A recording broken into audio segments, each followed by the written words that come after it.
is Jasmine Franklin, and I got to study in Tokyo, Japan at Meiji Gakuin University. I got to study fall of 2019 for one semester. Yes, I have a cousin who studied abroad in Japan, and she went to Meiji Gakuin. So I just decided that it would be pretty cool, like if I went to the same school as her. And I do have another cousin as well who's like studying Japanese, who will be attending like that same school whenever she gets into the correct year. So we just thought it would be cool to just continue the line of like, oh, well, we started now, so maybe all the Franklins will go to that school. And then it was in Tokyo, and a lot of things happen in Tokyo, so I figured it would be the best choice. I think my favorite memory would have to be like, I met so many good people in the dorm that I was staying at, and a lot of the friends that I hung out with were from the Netherlands. So we became really close, and I was able to travel with them. So we did go to different parts of Japan. So we went to Kyoto, we went to Osaka, and we also went to Korea together, and Korea was extremely fun. So I think that had to be my best memory. It's just like going random places with the people that I met there. The food is amazing. Like, I've never had school food with that kind of quality. Like, the love that they put into it is just, it's out of this world, and it's worth the price. I think every day my meal was like around $3 or so, and it was just a good amount. And like I said, the quality of the ingredients that they used were amazing. The teachers, so like everybody there is really nice and really good at like helping you out. And even if they can't speak good English, like there's just a really good support group for international students. So you really don't feel uncomfortable at any given moment. And they did have a lot of vending machines, which Japan in general has a lot of vending machines, but I did appreciate that the school had a lot of vending machines that did like instant coffee or cocoa, and they even have some that have like corn soup inside of it. So whenever I would go on break, because we had 10-minute breaks like in our classes, whenever I would go on break, I would immediately go there to get either a hot chocolate, coffee, or just like a soup that's available in the vending machines. So that's have to be like the 3 top things that I love about the university. Differences, I will say that for my university in Japan, we really were not given a lot of homework. So at Texas State University, you're really used to being in class for a long period of time, and then for that class having homework that you take home that's like worth maybe like an hour or maybe an hour and a half worth of like studying just to complete that assignment.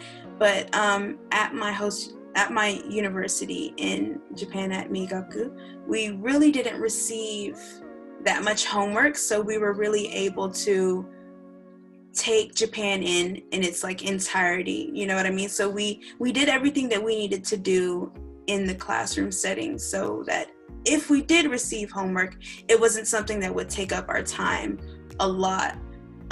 Also, I will say that the Japanese program, as long as you are like keeping up, it's not like extremely hard. The course registration, from what I remember, is that I believe they gave me 3 of the same sheets that had all of the courses listed on it and what times and who the teachers were.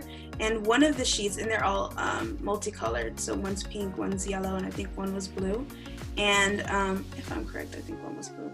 But they did have one that is your final sheet, so you would fill out which courses you would want to take, and you would sign it, and you would bring it to the center that the international students go to, and they would like make your schedule. But you do have, I believe, 2 that you can just fill out and write on before you have to submit that one. But what you would do is you would take those sheets, and I believe there was like a week that we had, if I'm not mistaken, that we could kind of pop in on classes to see if we wanted to take those courses. So it's almost like the first week of school isn't necessarily really the first week of school. It's kind of like feeling around, on whether or not you want to take this course. And so once you completed that, then they would give you a certain amount of time to fill out the actual sheet that you're going to submit to them. And once you do that, you submit it to them, and then they'll go ahead and get everything sorted out for you. And then you'll have your schedule and registration made, and you just attend school the next week by the classes that you chose.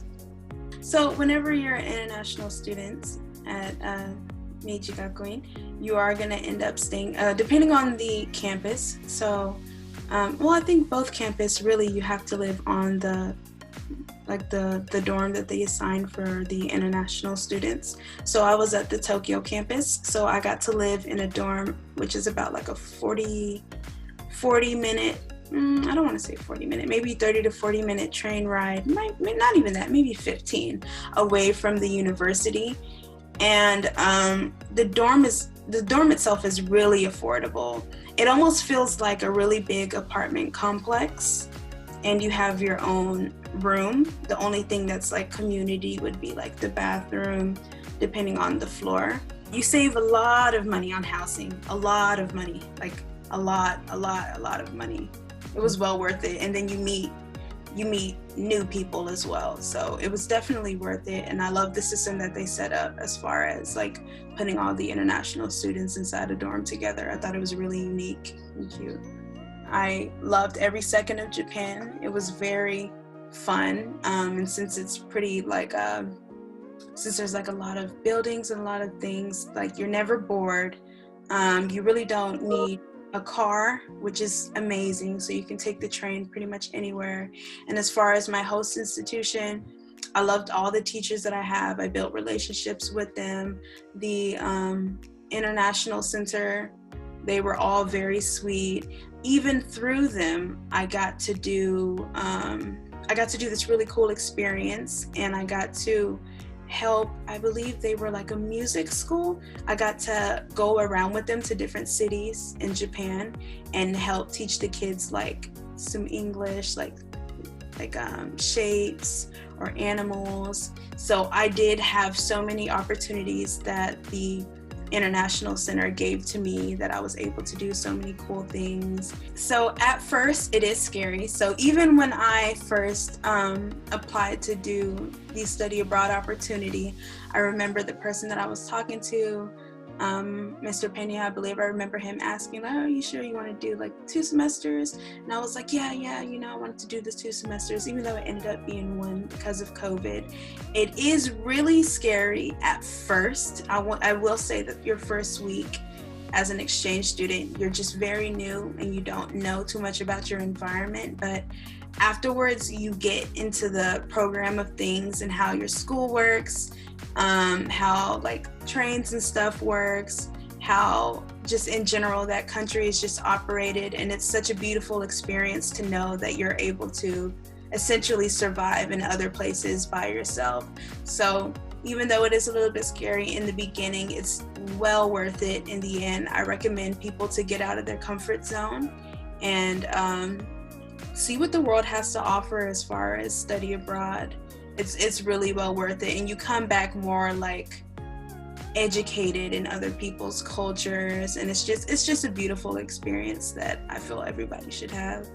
So I believe it's pronounced like Furen, and the song is called Paprika, and it's just such a super cute song. I heard the song everywhere in Japan. It was really popular, especially with the kids, because I will say that like the lyrics are very much, for like the younger audience.